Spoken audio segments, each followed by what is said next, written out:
My name is Lacey Danzy. This is for my Venture Development and Growth class for the University of West Florida. I am a Master of Business Administration with a focus on entrepreneurship. So throughout this course, we have explored how entrepreneurs recognize opportunities, manage uncertainty, and respond to challenges, and continually adapt their business. For this podcast, I wanted to speak with someone whose experience demonstrates these ideas in a real-world setting, particularly within a long-standing family business. So today I'll be speaking with Adana Zaire. She's the owner and operator of Adana's Garden Street Cafe in downtown Pensacola. So Adana's Garden Street Cafe has been a part of Adana's family for more than 40 years. The business was originally established in Dothan, Alabama, roughly about 40 years ago. Her parents owned and operated what started out as a donut shop and now has evolved into a large-scale cafe, bakery, and they also do weddings and events. So to begin, please tell us about Adana's Garden Street Cafe and how the business first became part of your family. Probably around 1974, my stepmother and my dad started making donuts as a hobby, and then it became a business. Then it grew into 3 stores, and then it became more of a bakery when we started doing the wedding cakes. So what are some of the traditions that have remained consistent from when it first started? Always making sure you have a lot of variety in your showcase, making it full, like our petit fours we're still doing, the cakes we're still doing on the recipes that we used back then, and we don't do donuts. I'll never make another donut in my life. But more the wedding cakes and the bakery, like the cinnamon rolls, all the things that we still do are still from the same recipes that my parents had. So what was it like growing up around a family-owned business? And when did you first realize that you wanted to become actively involved? Well, it was pure hell. Working with your family is not easy, and a lot of people don't ever make it. When my parents closed their bakeries and stopped doing the donuts, I was living in Fort Walton Beach, where I saw a need for a bakery. So my intention was not to do the donuts, but more of the wedding cakes, which became a huge business because I was not aware of the area that we were in was a wedding destination. So for the first years of my business, bringing it down here, was mostly doing wedding cakes. So did you feel like this was a natural career path for you, or did you have to grow into that over time to take over that business? I really never thought I would, keep that business going, but I love doing it, and it felt like home to me. The donuts were not something that I wanted to continue doing, but the other things like the cakes and the bakery items that we were able to provide for the area was, something that I really enjoy, and I still enjoy that. I love seeing people happy with what you do. I'm not able to do, the things that I used to do now, but I still keep that same atmosphere. Yeah. I want that same feeling when you come in, and because I still have family. My daughter is my partner, and we still try to make everybody feel special. So the cafe was handed down to you by your parents. How did you make the transition from working within the family business to now being the person who's responsible for owning and operating it? Well, the transition was when my parents' health got bad. That's when the transition happened, and I kind of made my own way and what I wanted to do in my own bakery. And that was like, I wanted to cater, I wanted to do more food, and that's how we transitioned over from that. So what was the most difficult part of becoming the owner? Employees and money. Was there a particular moment when the full responsibility of ownership became real to you? I want to say within the first year of when I transitioned, and that was in Fort Walton, and the day that we had our grand opening in Fort Walton, the oil spill happened. And we made it. It's just you have to adjust to what your customers want and what you're able to provide to where you're able to bring in enough money to keep your business open. So, working with family can create opportunities, but it can also create unique challenges. How do you balance family relationships with professional responsibilities and business decisions? Well, some family relationships have failed when trying to work together. Everybody has their own way they want to do things, but this business has provided a base for my family to grow.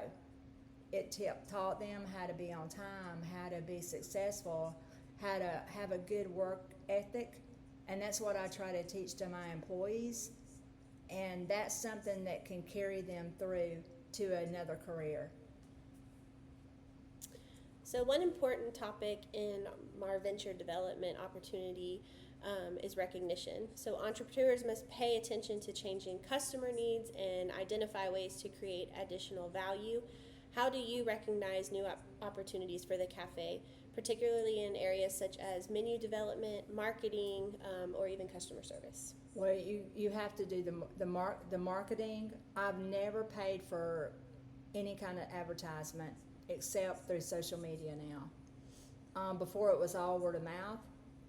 Now it's social media. Do customer requests influence your menu decisions?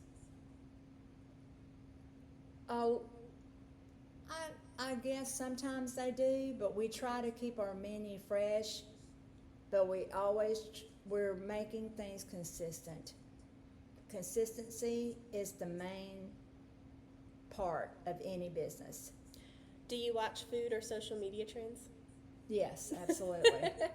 Right now I'm doing the viral fruit mousse cakes, and they're a lot of trouble, but we sell them out every day. So that's the trend right now. The macarons were a trend, but they've been a trend for a long time, but we still is one of our highest selling items. I can remember you doing the Korean corn dogs. Yeah, When those we're were like popular. the smash burgers. That's Yep, something I that's it. said I would never do was a hamburger in there, but we sell a lot of those because we do it a little different, put the twist on it, and those do really well too. Can you give an example of an idea that began as a small suggestion and became successful? That small suggestion. Moving to Pensacola. When the DIB approached me, I was in Fort Walton and wanted me to move my business in the revitalization of downtown Pensacola. Yeah, that's a big one. That was a big deal, and a lot of us owners. There was a lot of women owners on Palafox. We were on Palafox, and we never get any kind of recognition for that. And then when I got an opportunity to own my own property, which that's a big deal for me and any business owner. We moved off of Palafox, but it's been 8 years since that transition happened. Innovation does not always mean inventing a completely new product. It can also involve improving a process, updating a service, or finding a better way to reach customers. What is one meaningful change or innovation you have helped introduce at the cafe? I would say the social media. Getting the emails out to all of our customers. We started doing that this year, and it just reminds people that we're still there and we still have a good product. Because the cafe has existed for more than 40 years, how do you introduce new ideas without losing the traditions and identity that loyal customers value? You keep you keep your base product and what you're known for, and you can add the other things to it. You can do it like a monthly menu or a monthly special, or just keeping some of those traditions alive. So in our course materials, they challenge the stereotype that entrepreneurs are simply gamblers. So instead, successful entrepreneurs often take calculated risks based on experience, available information, and a clear understanding of their customers. When you are considering a new menu item, marketing strategy, or operational change, how do you decide whether the potential reward is worth the risk?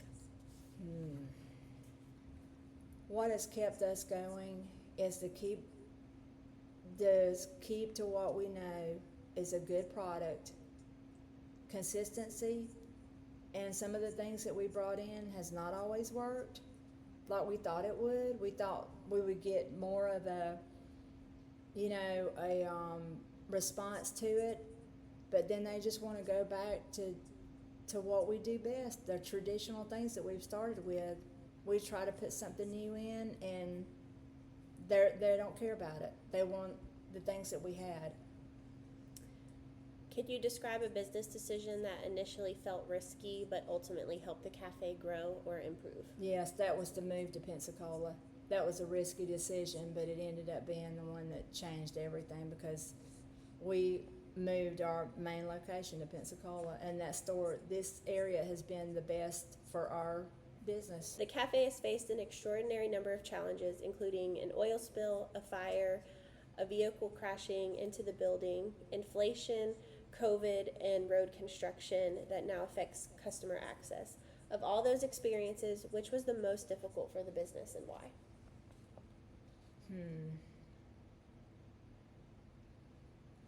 I want to say COVID, but COVID, we had not been open in that store long enough to get any kind of help. So during COVID, that business kept us all in a job. We stayed open, we delivered for free, and it got us out there. That we could not close. We couldn't pay our mortgage, so we adapted. You got to adapt, and we did. We adapted to that. I mean, I'll never forget. We'll never make another ham dinner probably, because we saw so many ham dinners. I thought we were going to die. But I mean, we kept it. We kept it going. Was there ever a point when continuing the business seemed uncertain? Many times when the revenue that was coming in wasn't enough, and we just had to figure it out. I've never gotten a bank loan, and I've just worked and made it happen somehow. We figured it out. Entrepreneurial resilience involves more than simply enduring a setback. It also involves learning, adapting, and finding a way forward. What did those experiences teach you about yourself, your family, and the responsibilities of business ownership? I guess I want to say that failure is not an option. That I've never given up. I didn't want to disappoint anybody. I didn't want to let anybody down, especially my family, especially my husband, because he's the one that's backed me on everything. And I feel like if I would have let all these things get to me, which they do get to me, but I just have to keep on, and I just have figured out a solution to you have to be in for the long run. It's not like, oh, this ain't gonna work out. You gotta be like, we gotta figure it out. So did the community's response change the way that you viewed the cafe's role in downtown Pensacola?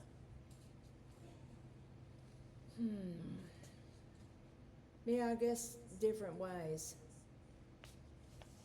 When we were on Palafox, we had a certain thing that we started with, my vision, and it worked. Then we downsized a little bit because we didn't want as many tables and seats, so we made it more of a but we stayed open later when we had we did so many coffee and bakery items down there. We'd stay open till 12 o'clock every night. So every time we've kind of changed around, it's been accepted. It was accepted. You oversee employees and daily operations while also working directly with customers. How would you describe your leadership style?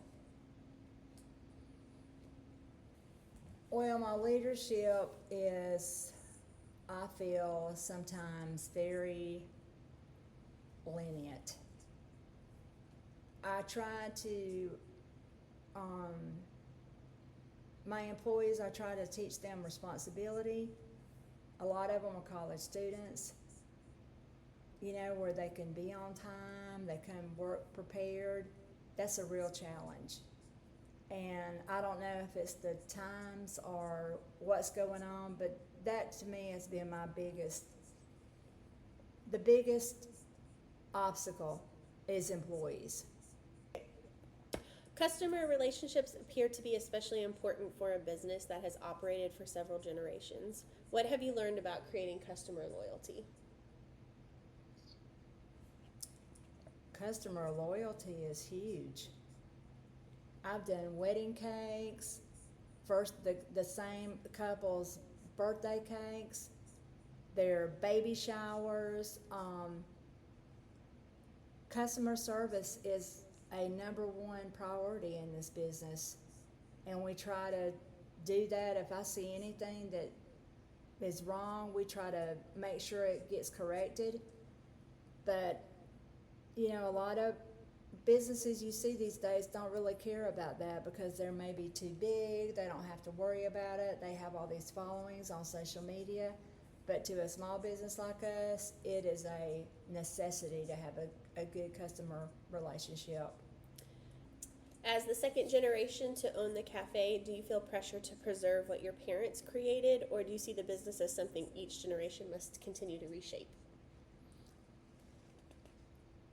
I wish that it could continue to grow, and but it is so hard to make a business work now. Some people, that was the dream, to own your own business, to be your own boss, but it's very hard. And I hope if anyone in our family wanted to continue this, it would be hard. It would be hard unless they were able to go into it with a lot of money. I'm just going to be honest. It's not, you can love something all you want to, but if you're not making enough money to have a great life or pay your bills or keep things going, it's very stressful, and it's hard. Based on your years of experience and everything your family business has overcome, what advice would you give to someone who wants to start, grow, or take over a business? Be sure you know what you're getting into. And if you're not willing to work and put in the hours and give it all, you're going to lose your family. I've given up so much family time, things that I've missed out on. If that's what you want to do, then that's what you got to be ready for it. And if not, then you need to really consider something else.